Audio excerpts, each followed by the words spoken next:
The morning sun cast a golden hue over the rolling fields of Turner Farm, a property that had stood resilient for over 3 generations. Elijah Turner, a man of 70, stood on his porch, his weathered hands gripping a steaming cup of black coffee. His eyes surveyed the land, a mix of pride and concern etched into his lined face. The land stretched far and wide, bordered by dense woods on one side and a dirt road on the other. It was not just a farm to Elijah. It was a legacy, a reminder of his family's unyielding determination. The property had been purchased by Elijah's grandfather, Henry Turner, shortly after the Civil War. The land wasn't perfect, but it was theirs, carved out with hard labor and a vision for a brighter future. Over the decades, the Turners had cultivated the soil, built barns, and raised crops that nourished not just their family, but the small Mississippi town of Clearview. Elijah had taken over the farm after his father's passing, dedicating his life to preserving what they'd built. Elijah walked down the porch steps, his boots crunching on the gravel as he headed toward the tomato rows. Despite his age, his movements were purposeful. The sun was already warming the earth, and he had a full day ahead, inspecting irrigation lines, tending to the cornfields, and making a delivery of fresh produce to the local farmer's market. As he moved through the rows of tomatoes, he paused, running his fingers over the green leaves. The plants were healthy, their fruit ripening under the summer sun. He let out a soft sigh of relief. Despite the challenges of aging equipment and fluctuating weather, the farm was holding steady. But as Elijah turned toward the barn, a cloud of dust on the horizon caught his attention. The hum of an approaching vehicle grew louder. Elijah's chest tightened. Few visitors came down the dirt road without calling ahead, and fewer still were unexpected patrol cars. The dusty black and white vehicle came to a stop near the barn. 2 men stepped out, wearing tan uniforms. Elijah recognized one of them, Deputy Jace Hammond, a stocky man with a square jaw and eyes that seemed to lack warmth.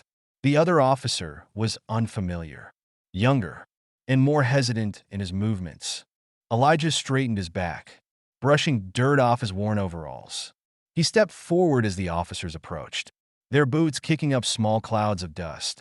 "Mornin', Mr. Turner," Hammond drawled, his lips curling into a smirk that didn't reach his eyes. "Mind if we have a word?" Elijah nodded slowly. "Morning, Deputy. What brings you out here today?" "Routine inspection," Hammond said, pulling out a clipboard. "Had some reports about zoning issues and safety violations on your property." Elijah frowned. "Zoning issues? I've been farming this land for over 50 years. Never had a problem." "Well," Hammond replied, his tone patronizing, "times change. Regulations change. We just need to make sure everything's up to code." The second officer avoided Elijah's gaze, standing a few steps behind Hammond. Elijah's gut told him this wasn't about zoning or safety. He'd seen this kind of harassment before. Subtle, but insidious. Keeping his voice calm, he gestured toward the barn. "You're welcome to look around, but everything here's in order." The so-called inspection was anything but thorough. Hammond barely glanced at the barn's sturdy beams or the irrigation system Elijah had painstakingly installed. Instead, he took notes on his clipboard, clicking his pen loudly with each exaggerated observation. Hammond muttered, stopping by a stack of fertilizer bags. "Improper storage. That's a violation." Elijah's jaw tightened. "Those bags are sealed and stored in a ventilated area, just like the guidelines say." "Doesn't look that way to me," Hammond said with a shrug. He moved on, pausing by the tractor parked near the field. "This old thing looks like it hasn't been serviced in years. Could be a safety hazard." Elijah felt his pulse quicken, but forced himself to stay calm. "I service it regularly. Records are in the house if you'd like to see them." "No need," Hammond replied, a smirk tugging at his lips. He tapped his pen against the clipboard. "We'll be in touch about this, Mr. Turner. Might need to issue some fines if things aren't resolved quickly." Elijah crossed his arms. "Fines? How much are we talking?" Hammond raised an eyebrow. "Oh, I'm sure we can come to an arrangement. Let's say $2,000 to get started. You handle that, and maybe we'll look the other way on some of these violations." The words hung heavy in the air. Elijah's blood boiled, but he kept his expression neutral. "I'll think about it," he said evenly. "You do that," Hammond said, tipping his hat before heading back to the patrol car. The younger officer glanced at Elijah briefly, as if wanting to say something, but followed Hammond without a word. The vehicle disappeared down the dirt road, leaving a trail of dust in its wake. That evening, Elijah sat on the porch, staring out at the fields as the sun dipped below the horizon. His mind churned with frustration. The money Hammond demanded would eat into the savings Elijah had set aside for repairs and new equipment. And something told him this wouldn't be the last time Hammond came around. Reaching for his phone, Elijah hesitated. He hated asking for help, especially from his son, Marcus. Marcus had worked hard to rise above the struggles their family had faced. As a federal prosecutor, he dealt with criminals and corruption on a daily basis. Elijah didn't want to burden him, but Hammond's words echoed in his mind. Elijah sighed and dialed Marcus' number. "Dad." Marcus' voice was warm, a hint of concern laced in his tone. "Everything okay?" Elijah hesitated before replying. "Had a visit from the local deputies today. They're saying I've got zoning violations on the farm." "Violations?" Marcus sounded skeptical. "That doesn't make sense. Everything on your farm is up to code." "That's what I told them," Elijah said, "but they're asking for money to make the problems go away." There was a pause on the line. "That's extortion," Marcus said, his voice firm. "Did you pay them?" "Not yet," Elijah admitted. "Didn't sit right with me." "Good," Marcus said. "Don't give them a dime." "Dad, I'll look into this. Just hold tight." Elijah exhaled, feeling a small weight lift from his shoulders. "Appreciate it, son, but don't go stirring up trouble on my account." "Trouble's already here, Dad," Marcus replied, "and it's about time someone did something about it." 2 days after the deputy's visit, Elijah was back in his field, mending a broken irrigation line when he heard the familiar rumble of a patrol car on the dirt road. He straightened, wiping sweat from his brow, and watched as the same vehicle rolled to a stop near the barn. This time, Hammond didn't bother to get out immediately. He sat in the car, sunglasses reflecting the late morning sun. As if savoring the moment, Elijah walked over, his boots crunching on the gravel. His movements were deliberate, his hands steady despite the anger bubbling beneath the surface. Hammond finally stepped out, clipboard in hand, and gestured toward the barn. "We've had another report about violations on your property," Hammond said, his tone more brazen than before. "Thought we'd come take another look." "What kind of violations?" Elijah asked, his voice firm. "Electrical this time," Hammond replied, heading toward the barn without waiting for an invitation. "Wiring looks like it hasn't been updated in decades. Fire hazard waiting to happen." Elijah followed, his fists clenched. The wiring in that barn was updated last year by a licensed electrician. "I've got the paperwork to prove it." "Paperwork doesn't always tell the whole story," Hammond said with a smirk. He walked around the barn, tapping the wooden beams with his baton as if searching for something to criticize. After a few minutes, he turned back to Elijah. "Yup, definitely a violation," he declared. "That's another $3,000 to get it fixed. And since this is a repeat offense, we'll need it paid by the end of the week." Elijah took a step closer, his voice low and steady. "I'm not paying you another cent. You can write up your violations. Take them to court if you want, but you won't intimidate me into handing over my money." For the first time, Hammond's smirk faltered, his eyes narrowed, and he leaned in, his voice dropping to a threatening whisper. "Careful, Mr. Turner. Stubbornness can be dangerous. Accidents happen on farms all the time." The veiled threat hung in the air as Hammond turned and walked back to his patrol car. Elijah stood his ground, watching as the vehicle disappeared down the road, his heart pounding with anger and frustration. That evening, Elijah called Marcus again. This time, his voice carried the weight of the escalating situation. "They came back today," Elijah said, recounting the interaction in detail. "He's threatening me now." "Marcus, this isn't about violations, it's about power." On the other end of the line, Marcus listened intently, his jaw tightening with each word. "Dad, you're right. This isn't just harassment. It's a pattern of corruption. I've seen cases like this before, but we need more evidence if we're going to take them down. What kind of evidence? Elijah asked. Documentation. Witnesses. Anything that proves they're targeting you and others. Marcus replied. I'll also reach out to some contacts in the FBI. If these deputies are part of a larger scheme, we'll need federal resources to expose it. Elijah hesitated. I don't want this to put you in danger. Son, these men aren't afraid to get their hands dirty. I've handled worse. Marcus said firmly. But you have to promise me one thing. Dad, don't confront them alone. Let me handle the legal side. Elijah nodded, though he knew he couldn't sit idle if they came back again. All right, son, I'll do my part. You just be careful. A week later, Elijah was at the farmer's market, unloading crates of fresh tomatoes and squash, when a young woman approached him. She was petite but carried herself with confidence, a camera slung over one shoulder and a notepad in hand. Mr. Turner? She asked, her brown eyes sharp with curiosity. That's me, Elijah replied, setting down a crate and wiping his hands on his jeans. And you are? Anna Ramirez, with the Clearview Chronicle, she said, extending a hand. I've been hearing some troubling stories about Deputy Hammond and Sheriff Boyle. I understand you've had some run-ins with them recently. Elijah hesitated, studying her face. She seemed sincere, but he learned to be cautious with outsiders. I've had my share of trouble. Yes. Why do you ask? Anna flipped open her notepad. You're not the only one. I've spoken to several business owners in town who've experienced similar harassment, threats, fines, demands for money. I think there's a pattern here, and I'd like to write about it. Elijah's gaze hardened. You think calling them out in the paper will stop them? No, Anna admitted. But exposing their actions could bring attention from higher authorities. If enough people come forward, it'll be harder for them to hide.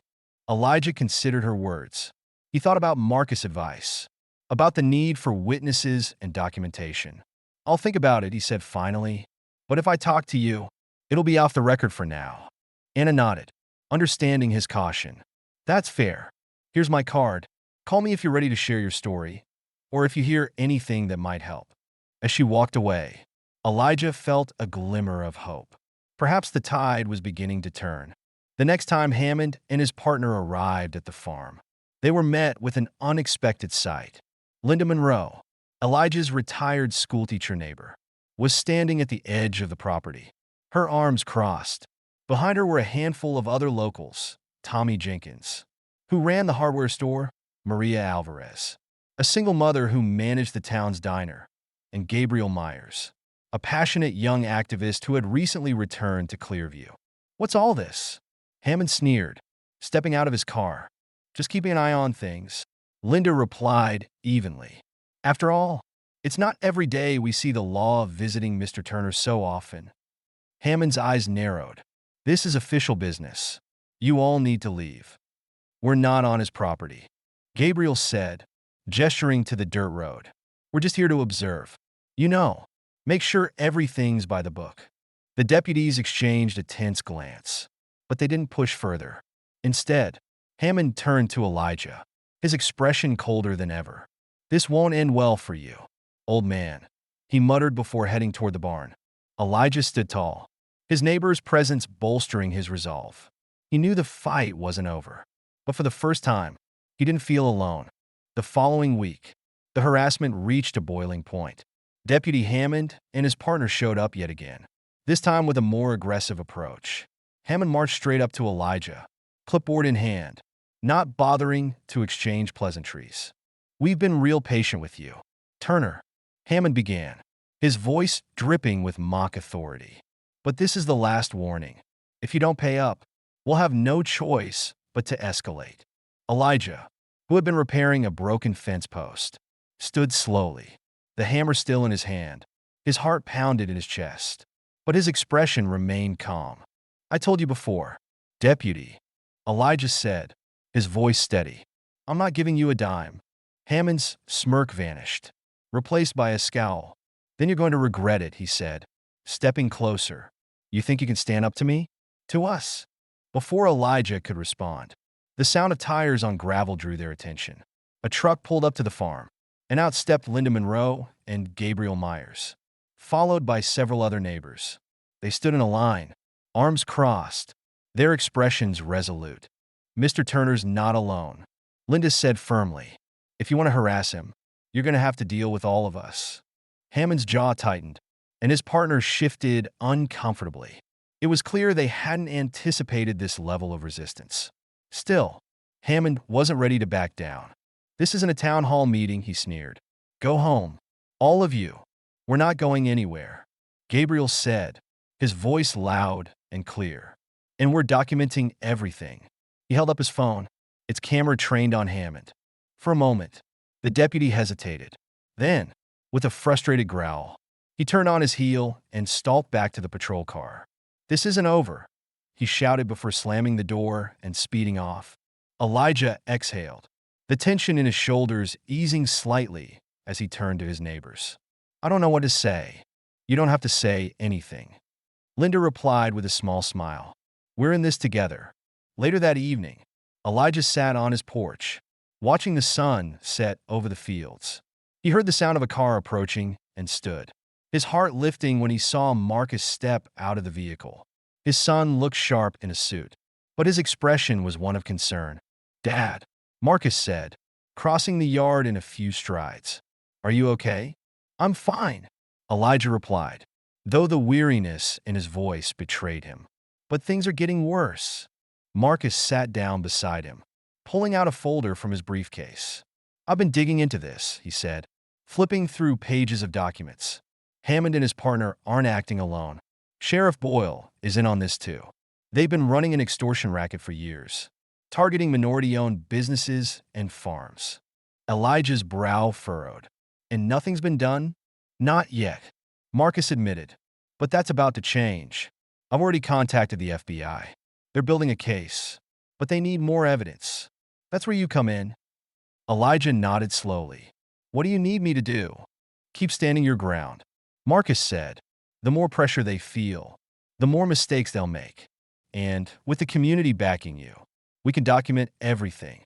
Testimonies, video evidence, it all adds up." Elijah looked out at his fields, the land his family had worked so hard to preserve. "This isn't just about me, is it?" he said quietly. "No," Marcus replied.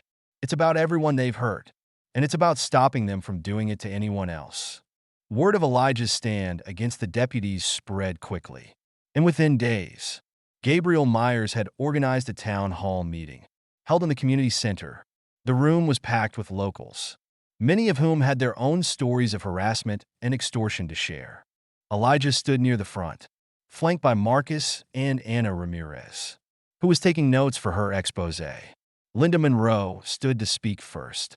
"For years, we've put up with this," she said, her voice trembling with emotion.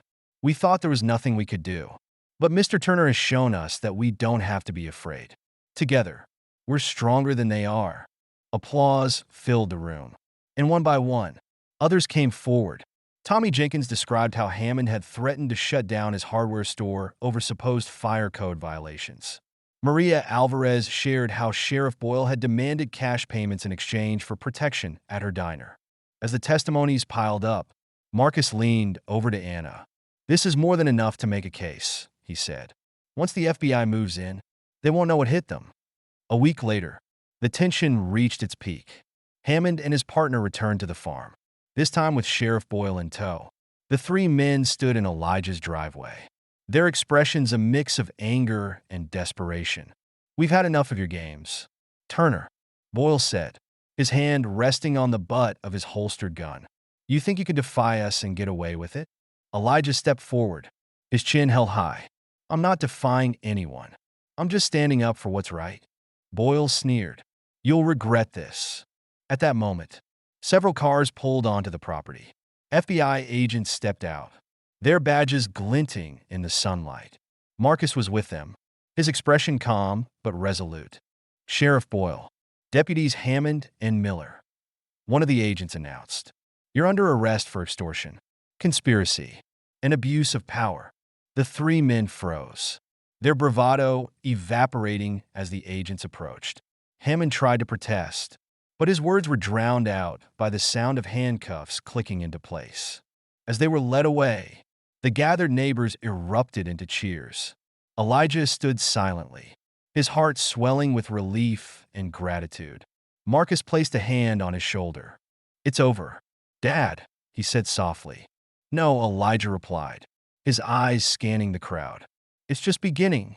The day after the arrests, Elijah's farm was buzzing with activity, not from harassment this time, but from neighbors and supporters eager to lend a hand. Trucks lined the dirt road leading to the property, carrying tools, supplies, and smiling faces. Gabriel Myers had rallied a group of volunteers to help repair the damage Hammond and his cronies had caused. Elijah stood on his porch, watching as people worked together to repaint his barn, mend broken fences, and restore the irrigation system. His heart swelled with gratitude as he saw young and old, black and white, working side by side. "Mr. Turner," Gabriel called, walking up the steps with a clipboard in hand. "We got a group coming in tomorrow to help finish the roof repairs. And Tommy Jenkins said he'll donate some lumber from his store." "You've done so much already," Elijah said, his voice thick with emotion. "I don't know how I'll ever repay you." "You don't have to," Gabriel replied with a grin. "This is what community is about."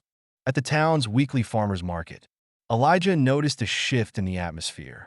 People who had once avoided eye contact now stopped to shake his hand, offering words of thanks and encouragement.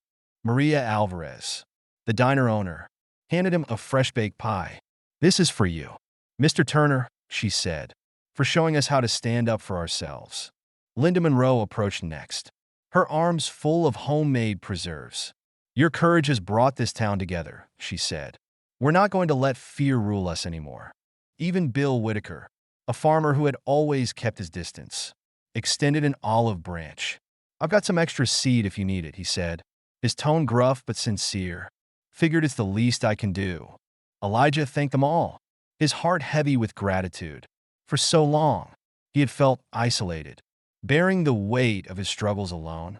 Now, for the first time, he realized he wasn't fighting just for his farm. He was fighting for the soul of the community. A week later, the town held a meeting to discuss reforms. The community center was packed, with standing room only.